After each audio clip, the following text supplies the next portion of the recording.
Hello student, I am दीपक विश्वकर्मा।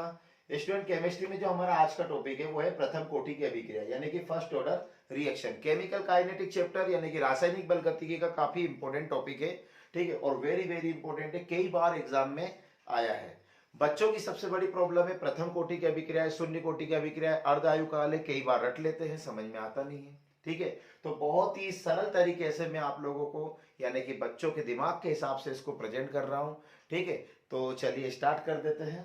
प्रथम कोटि की अभिक्रिया, चलो देखो, वह अभिक्रिया जो एक अभिकर्मक की इकाई सांद्रता पर निर्भर करती है प्रथम कोटि की अभिक्रिया कहलाती है। मतलब क्या बोला, वह अभिक्रिया जो एक अभिकर्मक की इकाई सांद्रता पर निर्भर करती है प्रथम कोटि की अभिक्रिया कहलाती है। The reaction that depend on the unit concentration of A reagent. मतलब कि ये कुछ इस तरह की अभिक्रिया है कि जैसे परिवार में मान लो 5 मेंबर है, 6 मेंबर है, और सब किस पर डिपेंड है, पेरेंट्स पर डिपेंड है। ठीक है, मतलब कमा कर कौन लेकर आता है, ठीक है, पेरेंट्स ही लेकर आ रहे हैं। तो पेरेंट्स लेकर आ रहे हैं और खाने वाले कितने हैं, 7-8 जने हैं, 5 जने हैं, 6 जने हैं, कुछ भी है। तो सब डिपेंड किस पर है, पेरेंट्स पर डिपेंड है। तो उसी तरीके से वह अभिक्रिया जो एक अभिकर्मक की इकाई सांद्रता पर निर्भर करती है, कौन सी कोटि की अभिक्रिया कहलाती है, प्रथम कोटि की अभिक्रिया कहलाती है। चलिए देख लेते हैं हम यहां से।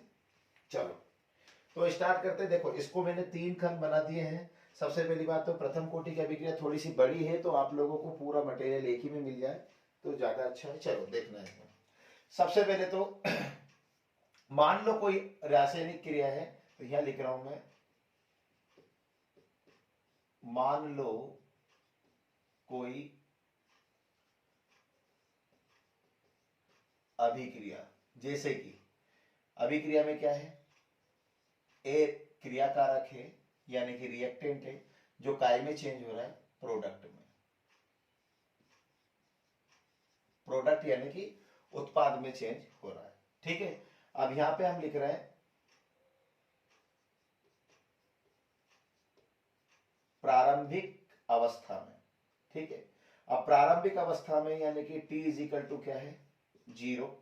अब ए को हम लिख सकते हैं स्मॉल ए, और प्रारंभिक अवस्था में कोई वर्क नहीं हो रहा है इसलिए प्रोडक्ट क्या है, 0। ठीक है, और यहां लिख रहे हैं हम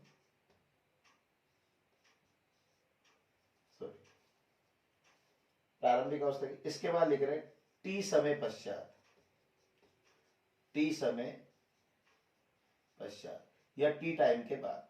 तो टी समय पश्चात, ठीक है ना, कोई वर्क हो रहा है और वर्क को हम क्या लिख रहे हैं, एक्स, और ये किसी में से क्रिया कारक में से निकल के जा रहा है यानी कि ए में से निकल कर, ठीक है ना, जा रहा है, तो इसलिए हम लिखेंगे ए माइनस एक्स। ठीक है, चलो ये ध्यान रखना। अब आगे हम लिखते हैं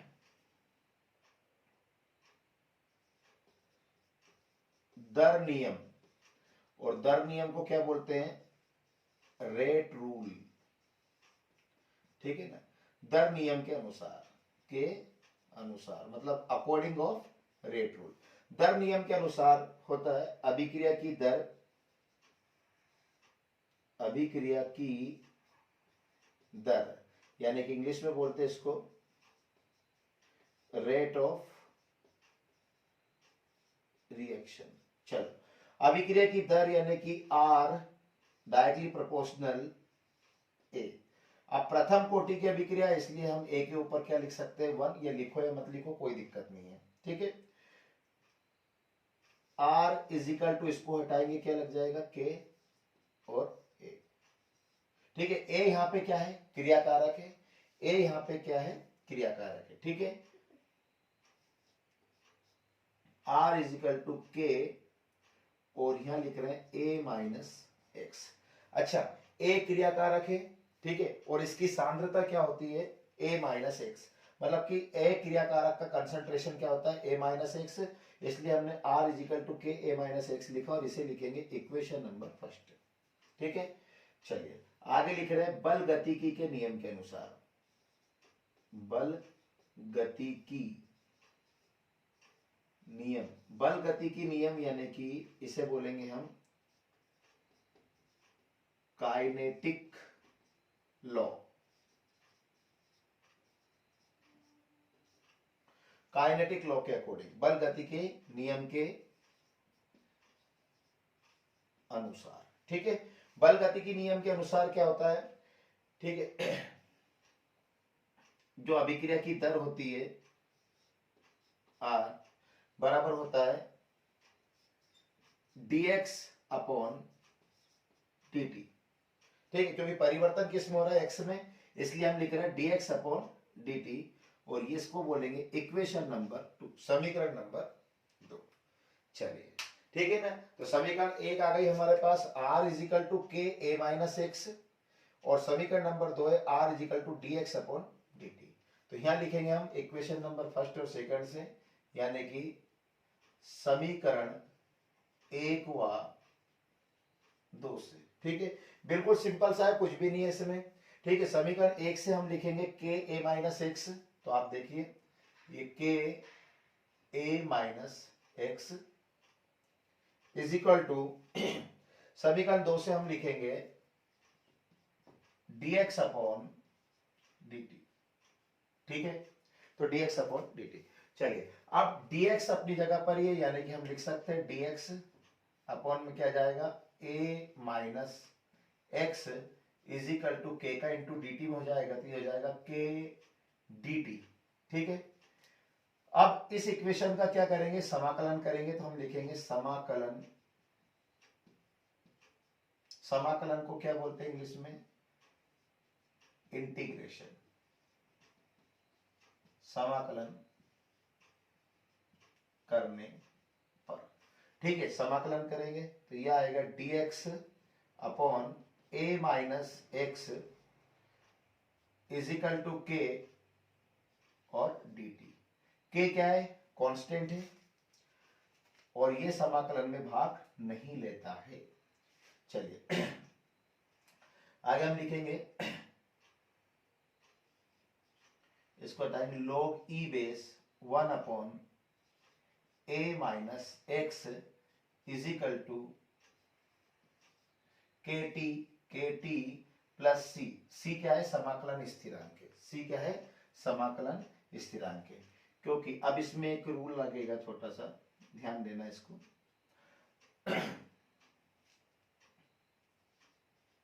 log 1 upon x is equal to होता है माइनस log x, ये ध्यान देना, और इसको हम इस इक्वेशन में अप्लाई करेंगे। log 1 अपॉन एक्स, एक्स क्या है, माइनस एक्स बनेंगे, तो माइनस log x यानी कि माइनस log आगे आ जाएगा, और x यानी कि माइनस एक्स पीछे। तो देखो हम लिखेंगे minus log e base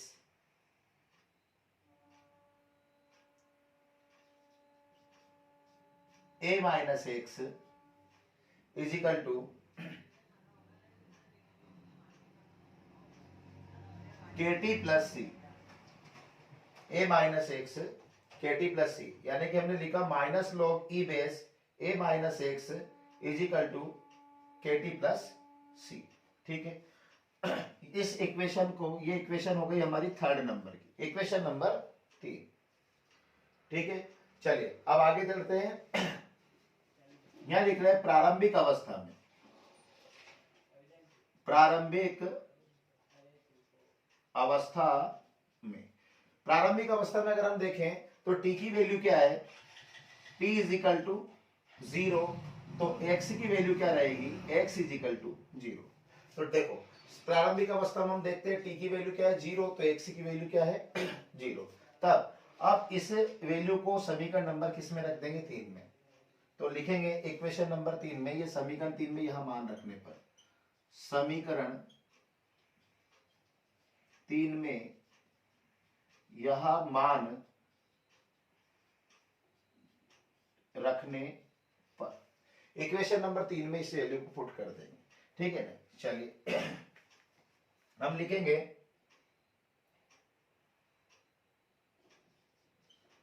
minus log e base a, ठीक है, x की वैल्यू क्या है 0, तो माइनस 0 इज इक्वल टू के इंटू टी की वैल्यू क्या है 0 प्लस सी, यानी कि सी की वैल्यू हमारे पास आ गई minus log e base a is equal to c. ये हमारे पास किसकी वैल्यू आ गई, सी की। अब हम यहां लिखेंगे सी का मान समीकरण 3 में रखने पर। ठीक है, तो सी की वैल्यू को भी हम किस में रख देंगे, इक्वेशन नंबर 3 में। चलिए देख लेते हैं। इक्वेशन नंबर 3 ये है minus log e a minus x is equal to के टी प्लस सी। तो हम लिखेंगे minus log e base a minus x is equal to के टी। ठीक है, अब यहां दे रखा है प्लस सी, लेकिन सी की वैल्यू हमारे पास है माइनस log e है, तो प्लस माइनस क्या हो जाएगा, माइनस, और ये हो जाएगा log e बेस a। ठीक है, तो ये लिखा हमने। अब इसके बाद हम देखेंगे minus log e base a को उठा के इधर ले आएंगे,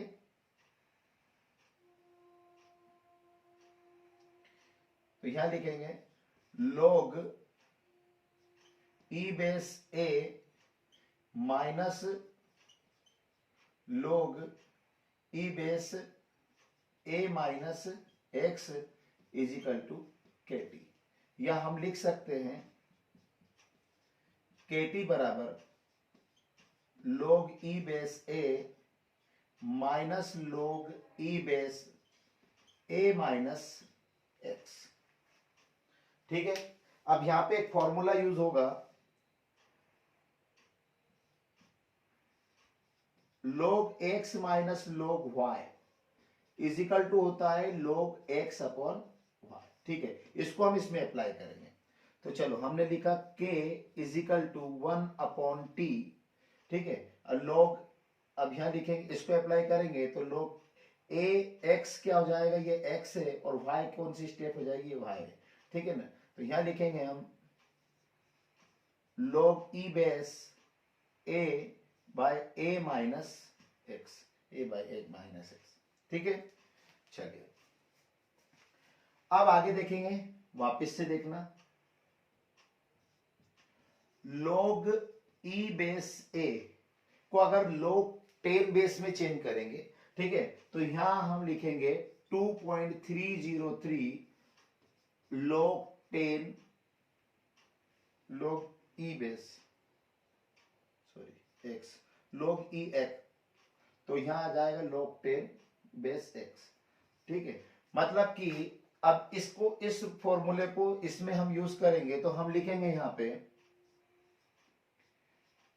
k इज इक्वल टू 1 की जगह क्या है, 2.303 का मल्टीप्लाई हो गया log 10 में, तो यहां लिखेंगे 2.303 अपॉन टी, और यहां आ जाएगा log 10 base a by a minus x.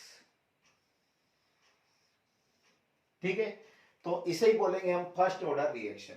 यही हमारी कौन सी रिएक्शन है, यही हमारी फर्स्ट ऑर्डर रिएक्शन है। चल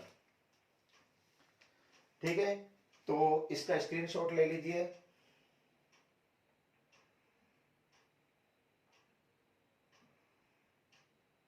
चलो, तो बेटा इसके बाद हम करेंगे इसी प्रथम कोटि की अभिक्रिया से अर्धायु काल, और बहुत ही सिंपल क्वेश्चन है ये, बहुत ही सरल क्वेश्चन है। इसको एक बार रिपीट करके आप लोग देख लीजिएगा। ठीक है, और इसको व्यवस्थित तरीके से कर लेना, एग्जाम में काफी बार पूछा गया है। ठीक है, चलिए तो ठीक है, देख लो।